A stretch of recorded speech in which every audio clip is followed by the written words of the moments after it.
Hey folks, we're just getting started. Gonna play 5 minutes of intro music and then we'll get into it. So,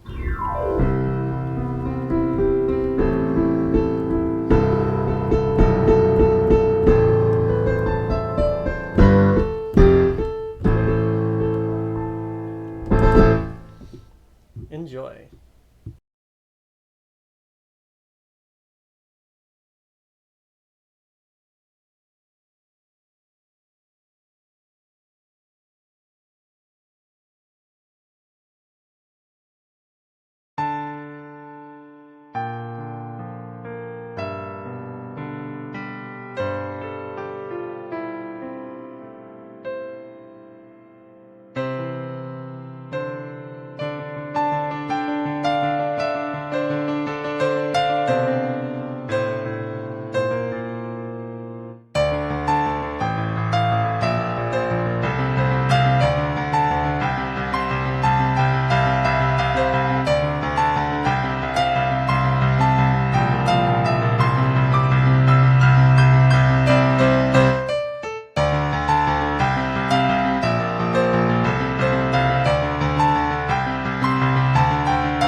Whew. All right, folks. Let's get started then.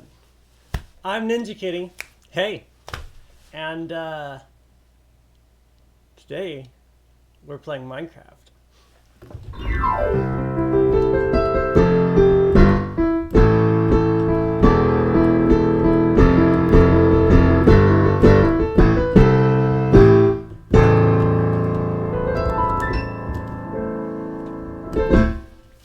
Yes. So, exciting day today, at least for me. Yeah, we did some updating.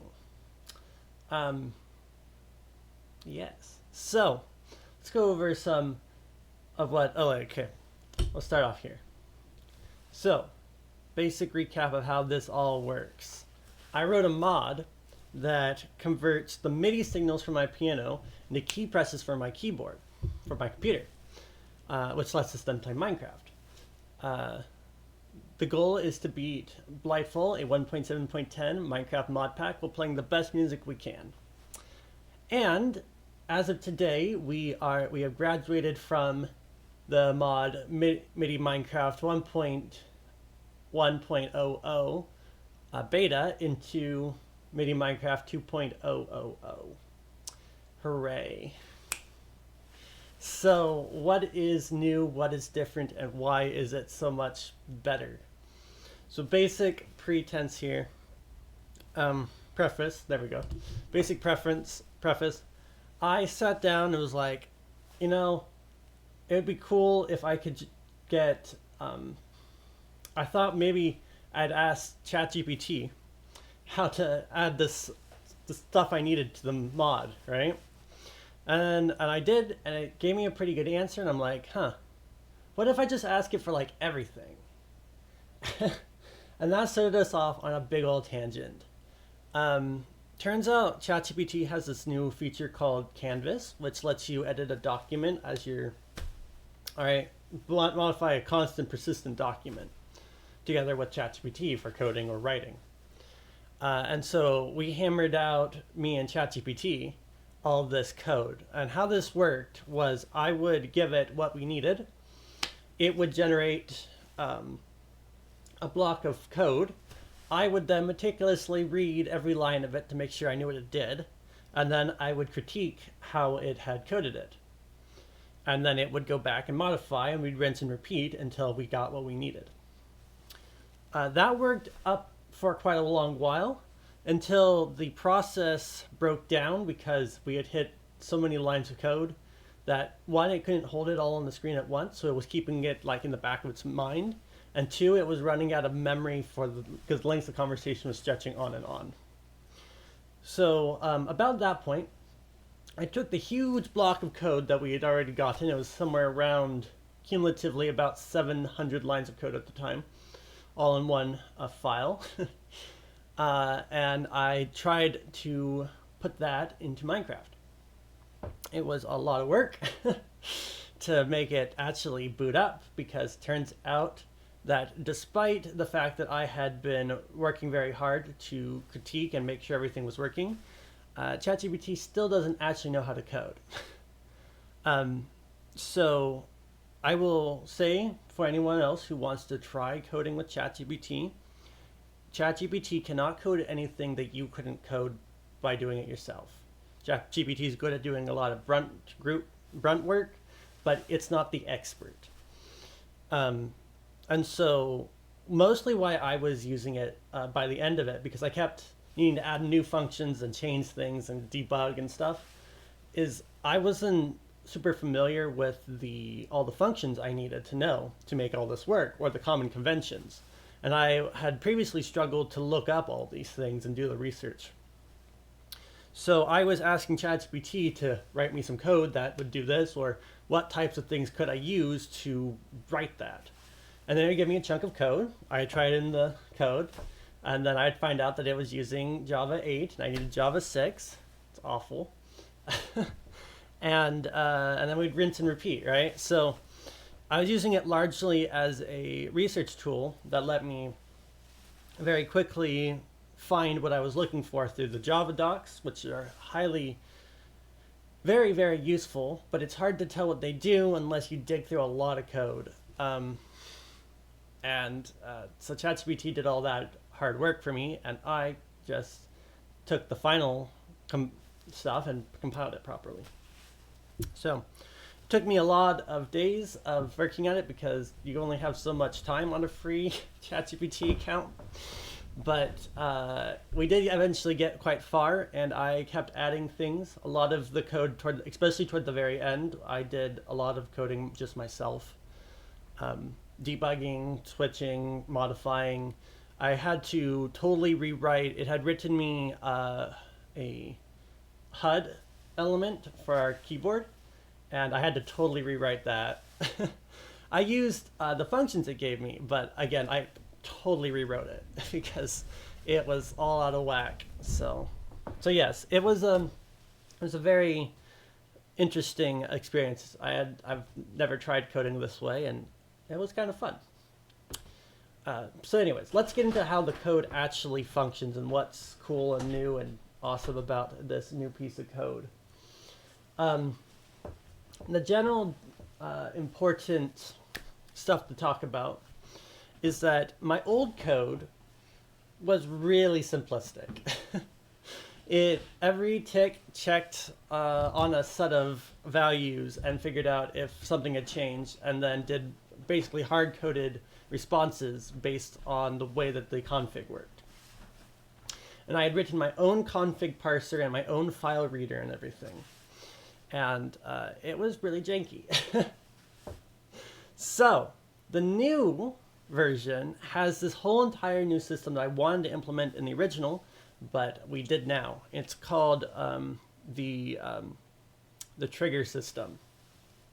How the trigger system functions is that there is a set of triggers that we iterate over when a key updates. Those triggers have a set of conditions and a set of actions. When the conditions are met, the actions that those are connected to activate. There is also a deactivation condition, so or deactivation actions, so that when one of these conditions isn't fulfilled, the deactivation action happens. Okay. It's a very good system, and that means, and because of the way that it's abstracted, you can quite very quickly and easily add new types of conditions and new types of actions and make them all work just fine. So it's very plug and play, and you can probably I've designed it so you can add like add-on mods and things that add new kinds of actions and conditions and things. So that's cool. And you can just register them into the condition action registries and, just write your config file to take advantage of those. So it's a very slick setup, I think. And it is really powerful. Before, we only could use one note to play one action. Now, we can use multiple notes to make multiple actions happen. And when notes go off, we can set secondary actions to go off. So, let me show you some of the code here. There you go. So, this was my original config file. Pretty boring. What this does is it maps the key MIDI signal to one of these things, conditions, which it will then load into robots and make things happen. This is the new file. It is written in JSON. These are JSON objects. And notice that we can actually write notes in here, and we can actually, so these are mouse movement actions. But if we come up to the top here, these are keyboard actions. And you can see keyboard actions can be defined with the actual key that they're pressing. And there's shift and such. And so, and then I'll direct your attention to this up here on this part. This is the condition array. So if we go down to here, you'll see that this one has multiple condition objects inside of it. And then there's an activation and deactivation actions. And these are the actions which, when the conditions are fulfilled, they will happen. this gives us a lot of versatility.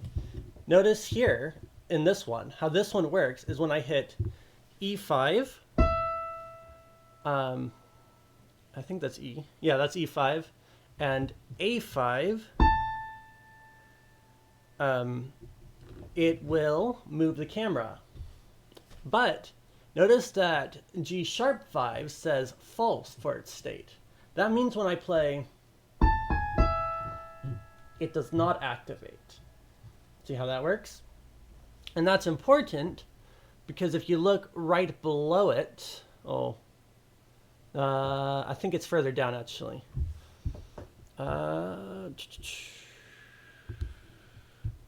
This one right here. If you look at this one, A5, B, E5, and G#5, when they're all hit down, that will cause a scroll action here to activate, and it has a -1, so this will scroll downward when I play this. And when I play this, it will move the camera. See how we can trigger multiple actions using the same notes by switching which ones, if you hit another note, it turns off that second one and activates a third one. Cool, huh? And so yes, it's gives us all this freedom to make all sorts of things happen. And so this is very complicated. Obviously, I spent a lot of time writing this particular setup. This is a C major mapping, and once we're in game, I'll show you what all the different controls do and how they work. But needless to say, this makes my life so much easier and lets us do some really cool tune things and gives us more control over the notes. Okay, so that's action triggers. I know this is a long explanation, but I think it's interesting and I hope that you can appreciate some of the intricacies that go into making this mod and how it functions. So yes, and this was all written by hand, by the way. A lot of copy pasting, but I had to code each one of these individually, so it was so yes, this boring and sad and finicky, and this a little less finicky but much more human readable and human friendly. Oh, one other thing, because of the nature of how these things load into the thing, they are read and checked sequentially in the order that they are read in, which means that if you want one action to trigger before one condition trigger set to activate before another one, if you put it on top of it, it will do so. Secondarily, if you want actions within a SIP given trigger to activate in a different order, you just label them in the order they want to activate. So for instance, if you wanted to say, have a button that shift clicked when the key went down, right? Then you could say shift key down action, mouse button down action, mouse up action, shift up action. And that would perform shift, click, up, right? Allowing you to then sequence things in a very particular way. Because again, the way it reads it in is the way it reads it out. So there's some nuance to that if you need order of operations. And so yes, this is the action interface. We've got a lot of actions that we have here. The action interface, this is like a template that all actions have this. In this case, all actions have this command called execute, and it just runs the execute method on every action. And we pass it this tick action manager, which has to do with actions that persist over multiple ticks. Stuff like moving the mouse. And then tick actions are an interface to work with that. These are keyboard actions. Keyboard actions work on, making key presses on the keyboard, computer keyboard. And they're here. These are mouse button actions for clicking on the mouse. These work with all three clicks: left click, middle click, right click. Then we have mouse scroll actions, scrolls the mouse. We have camera rotate actions separately, which I think are technically just the exact same as mouse actions as of right now. But we will change this. I want to make actions eventually which are exclusive to just moving the mouse or just moving the camera, so that you can distinguish if you want them different. These are tick mouse. This is a mouse action, so it moves the mouse, as I was just saying. And then these are actions which handle tick actions. So how tick actions work is that just like normal actions, tick actions need to be an action. So what happens is that when you load in a tick action, it actually generates a start tick action or a stop tick action. And so what the start tick action will do, it will actually have another action associated with it, and it will give it to the tick manager, tick action manager. Tick action manager, once it's loaded into there, will run all of its actions every tick. Thus, start tick action will load in an action, and it will give that action an ID so that we can keep track of it. Then, stop tick action talks to that tick manager and says, tick manager, please get rid of the tick action of this ID. And it will then stop that tick action from its list. And so this is how we're able to then build out and use actions every tick to move the camera or the mouse or whatever. So these are useful. As far as conditions, we only have one condition currently, that being the MIDI key condition. That being if a key is pressed or comes up, that's what it does. Now, so yes, there you go. That's the whole condition action system. It's a lot of fun and cool, I think. So that's the big new, really useful thing for me. Hey, Gentleworks. So, other features which are cool that I added. We now have a way to be able to select MIDI, which MIDI signal we're listening to. And that's all done through a class down here called, where is it? There's a lot of stuff, huh? Not the keyboard GUI, the MIDI settings GUI. And so there, you actually have a GUI in game that lets you select through stuff. I'll show you that when we get in game. It also lets us control what our track mode is. So we now have 3 different types of track modes. So we can listen to track 1, we can listen to all the tracks simultaneously, or we can listen to multiple MIDI tracks individually from our device. Nice. So if you actually had 2 keyboards or something, you could make the 2 keyboards have different controls in the game.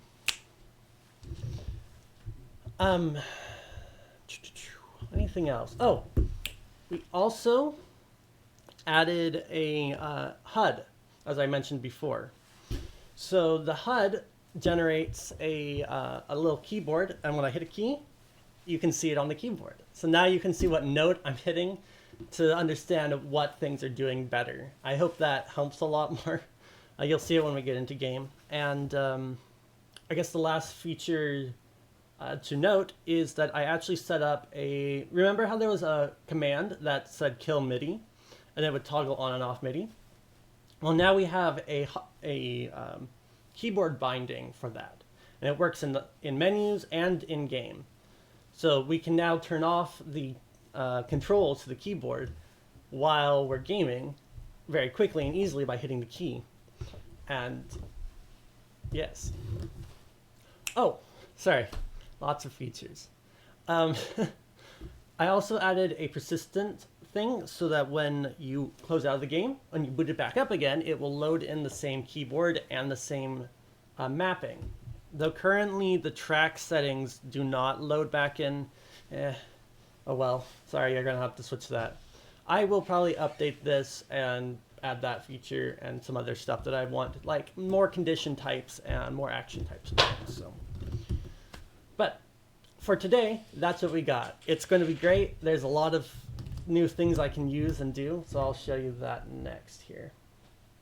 Let me boot up the game. So, we'll just quickly recap what we did last time while this is booting up. Last time we had issues with the old mod, which we don't need to deal with anymore. And then we spent the second half of the game finishing up our armor, going into the city. We got our wither skulls that we needed, and we actually came back home, built a wither, and killed it, which is great. And it gave us a few items. One of them was another star, one of them was a yellow heart, and one of them was another division sigil. Division sigils, remember, are what we use to make unstable ingots.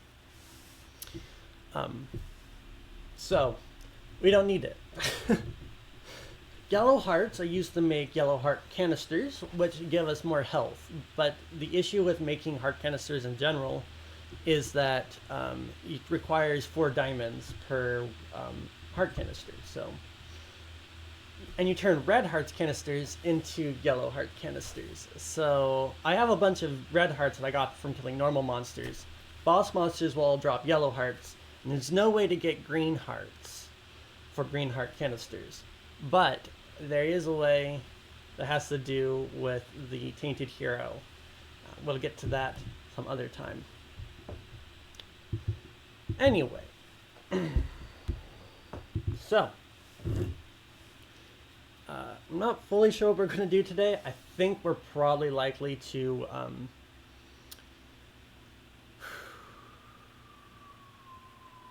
work more on Britannia, because we do need to get our Elfheim portal.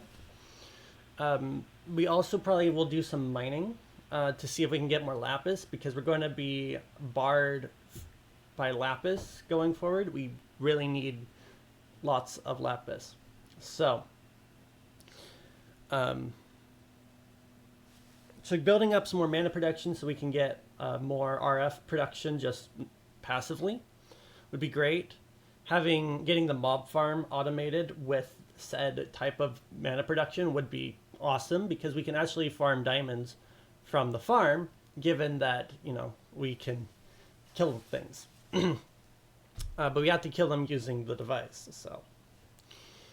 And then, yeah, so more mana, more tech automation, and hopefully get maybe some mining. That's kind of what we got planned for today, I think. Anyways, I will show you on the test world real fast how this all works, because I don't want to be showing it stuff when I'm like in our world for a moment. So, quick point out here. So, currently nothing's mapped. But if we hit, I think normally the button's M, but currently M is this map, so I remapped it to Grave. We get this little menu here. This is the MIDI option menu. It has your track mode. Currently it's set to merge, but it can be on separate tracks or single track, but we're going to leave it on merge. We also have our device selection. It will select through all the devices that can do MIDI on it currently. For the moment, it technically also detects devices that can receive MIDI signal, not just send. And so there's only technically one, I think, in that list, this one, that will work. That's a bug. We need to fix that. It's fine. If you try to connect to the wrong one, it will not work.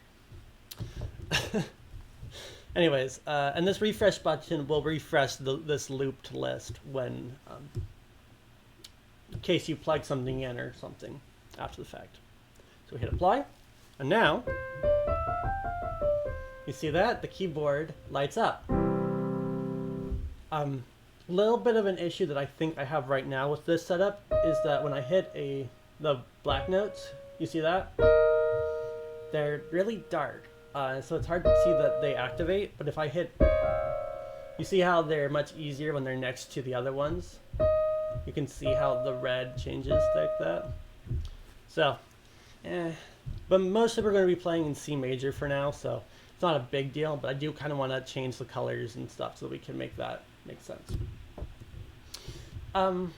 So, how do we load in the stuff? Well, currently we still have to use the load MIDI command. Notice that the other commands are currently disabled and deleted. So we say load key, and then instead of saying the full text file, we just need to give the name of the file. So in our case, we just need C major. Loads in the keys.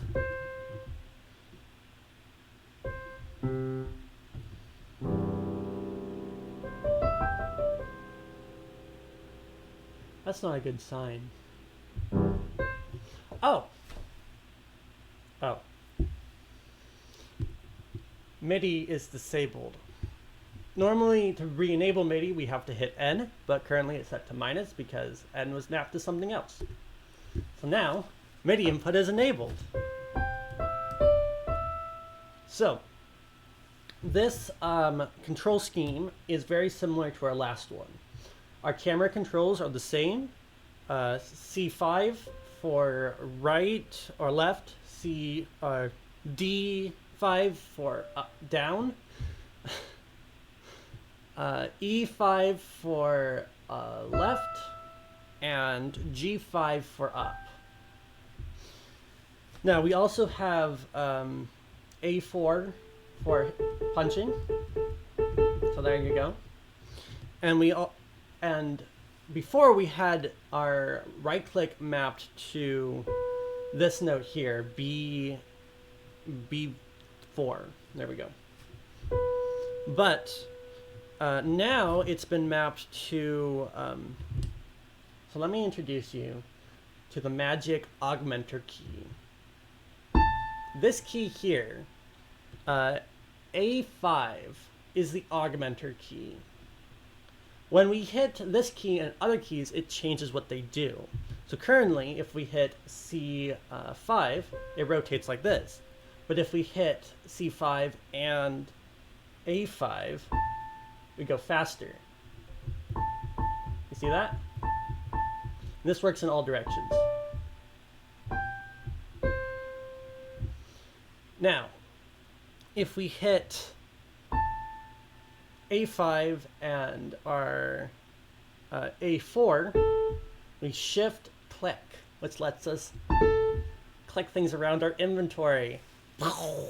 But notice that if I was in combat, I would want to move the camera faster, right? So if I was whipping around fast and I was trying to hit something, we wouldn't want ourselves to shift because we're maybe running away. We don't want shifting to hurt our running. So instead of shift clicking when we hit this, we disabled the shift function when we're moving.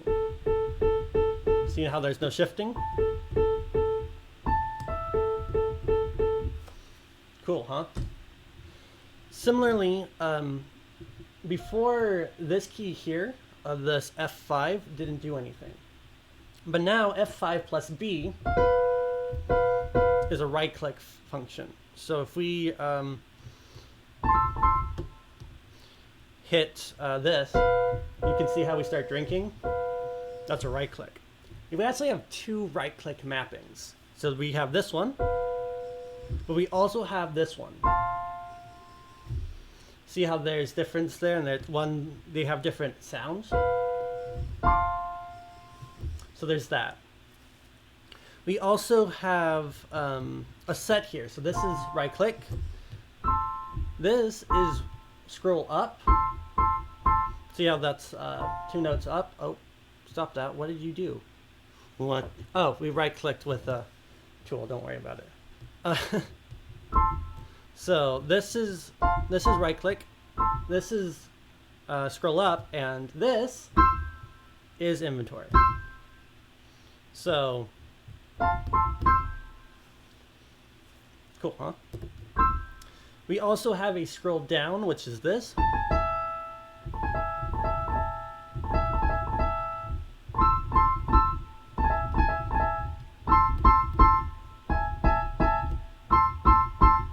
you'll notice that scroll down is augmenter key and that E5, which lets us rotate left. But when we activate G sharp, it changes the item in our hand. This was that one I was specifically pointing out in our config file. That G sharp turns off the rotate and puts on the scroll. Cool, huh? So, motion, movement, we have our braking, we have our right clicking, we have our inventory. Where is escape? Well, we changed escape. So escape now is this little tune.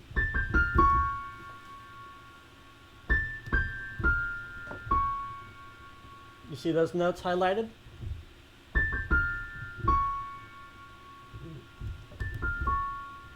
Cool, huh? So I intend to use this for most things. And we have this like weird intrigue note for our escaping. Technically, I don't need to do that like downward motion every time.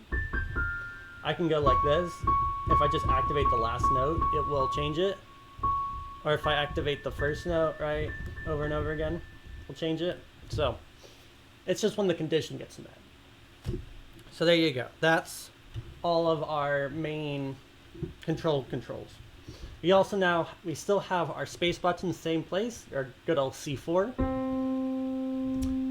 And then we also have all of our general strafing keys the same. So what is this? C3 is forward, A2 is right, G2 is left, and F2 is back. Also, before we had G2 sharp being a shift key, which it is now also, but you see how I'm not holding it and we're still going down? We changed it so that it's a toggle now. So remember, if we want the shift, we can do this combination, which will let us shift with the upper hand. But if we want to place blocks along an edge, for instance, we'll want to keep shifting. So if we hit this, we'll toggle on shifting. And then if we hit this one, we'll toggle off shifting. That way we're able to more easily manipulate things, and we don't have to hit that awkward key as often if we need to shift. This will be good for item management in our inventory if we need to shift click a lot of items, or if we're again building on a ledge, or if we're trying to build on other things which are right all like interaction blocks and stuff. This will help us a lot in those regions. So with that huge lengthy set of explanations out of the way, let's see it all in action and actually get to playing something today. Yes. Enjoy.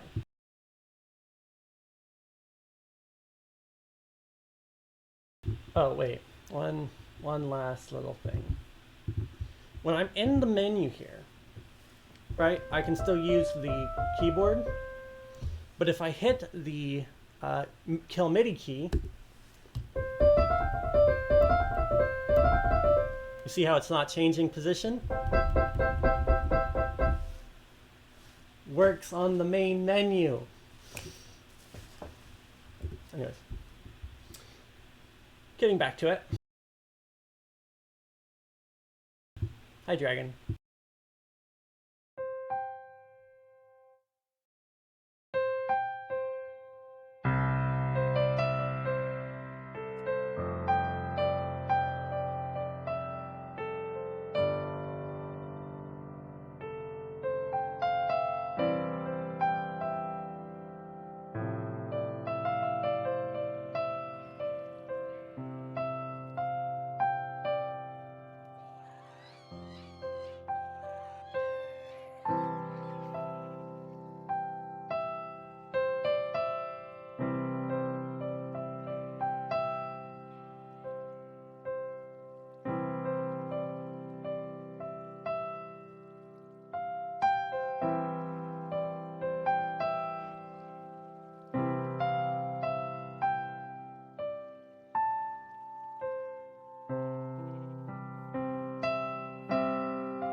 All right, folks.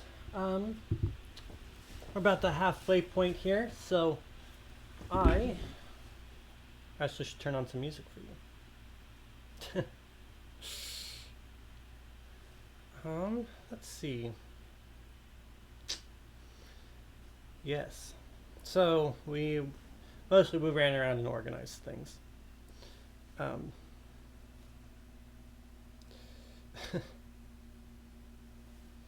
But yes, so next up we will probably.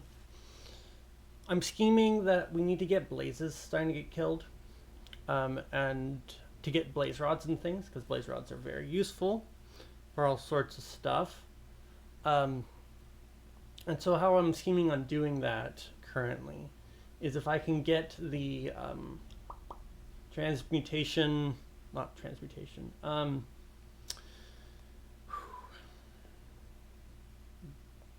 sorry, it's a lot of work to do two things at once, right? To get the summoner device inside the mob grinder, and then I'm going to turn on the mob grinder thing, and it should kill the blazes and drop their blaze rods. That goes to theory. So we'll probably try that when we get back on here, and then we'll work toward either producing more mana so that we can generate, keep the mob farm going, or we will focus on see. Yeah, we'll start there. We'll do that first. But yeah, so let's find ourselves some music real fast so I can take a break. A lot of brain power to rework, all those, all the different, because, they're all different this time around, right? So I'm still getting used to some of it. I think when we come back, I'm going to turn up the speed on the camera, because it's just a little too slow for me. I slowed it down because I thought I'd get more precision and then I could go fast with the fast control, but I don't think it's worth it. Man, there's a lot of stuff in here. What about this one? Wait, no, I want the other one. Yes, this one will be fine. How long is it? Yeah, it's about 4 minutes. Good enough. Anyways, I'll be back in a little while.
Hey guys,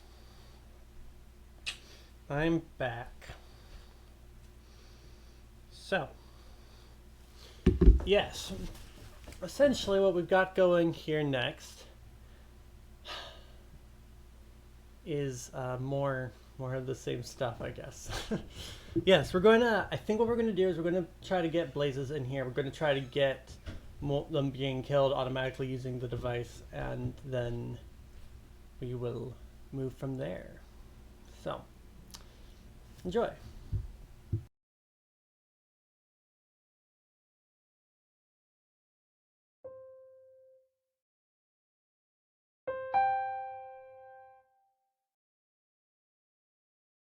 Oh, that's right. I needed to change the speed of the mouse. Here, let's go do that. I will show you how we do that.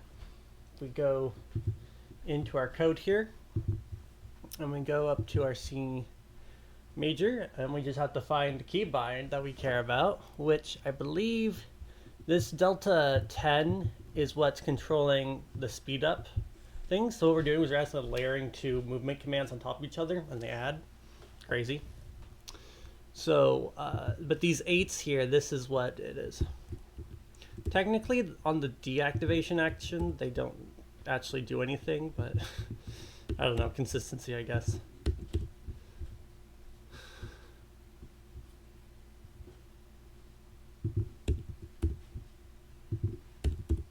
And this right here is that E control, so that it's not just on the speed up that it modifies, but also the base, so you can't turn left while you're trying to scroll down. That's how it works. Or was that right? Can't remember. Anyway, so you just change this number here on all of them, and we save it. Then we jump back to our game here. Want to come back into the game.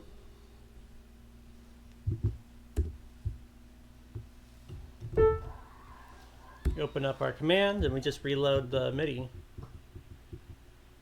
load keys. Actually, yeah, load keys and C major. And now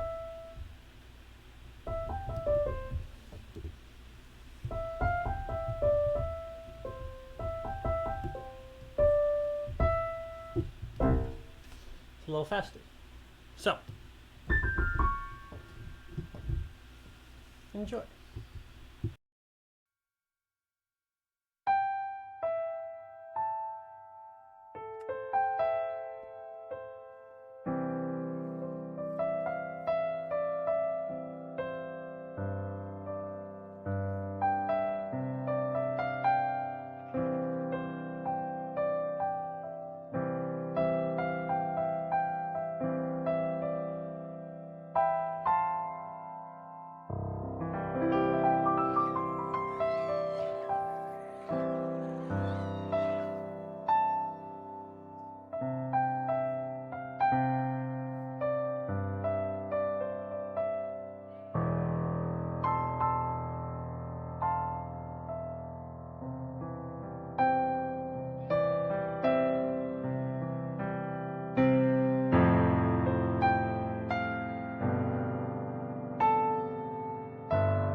folks, that is the end of our stream for today.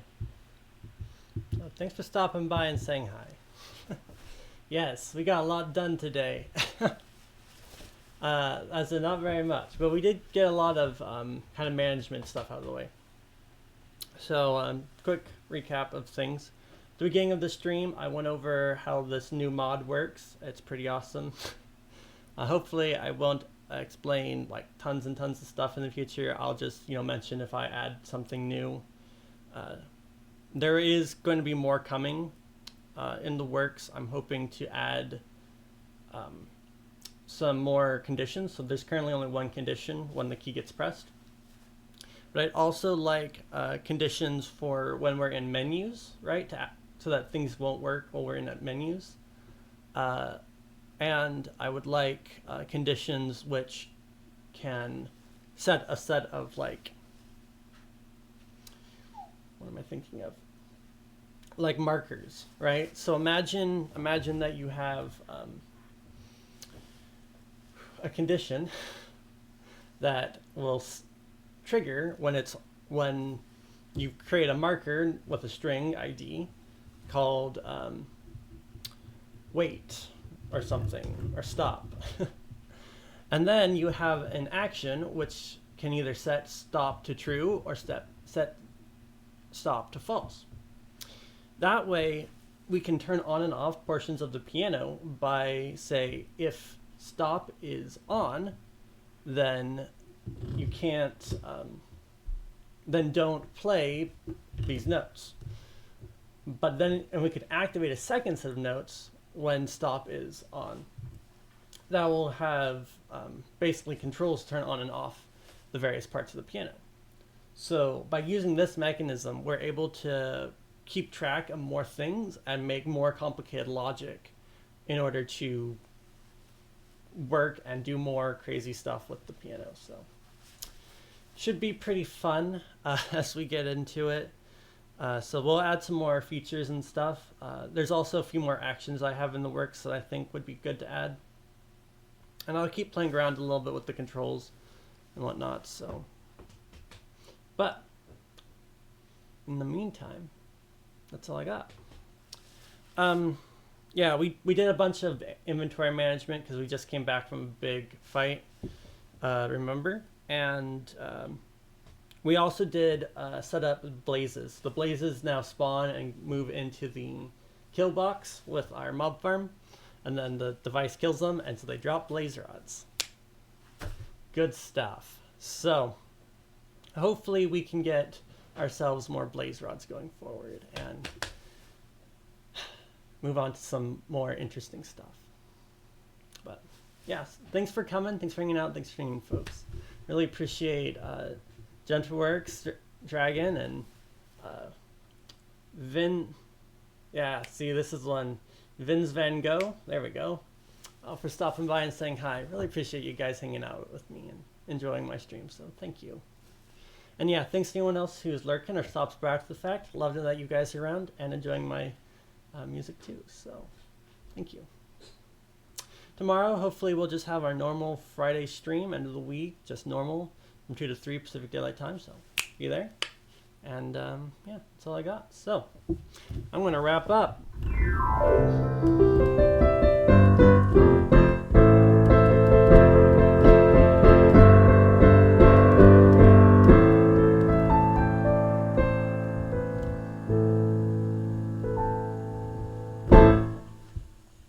Until next time, folks. See ya.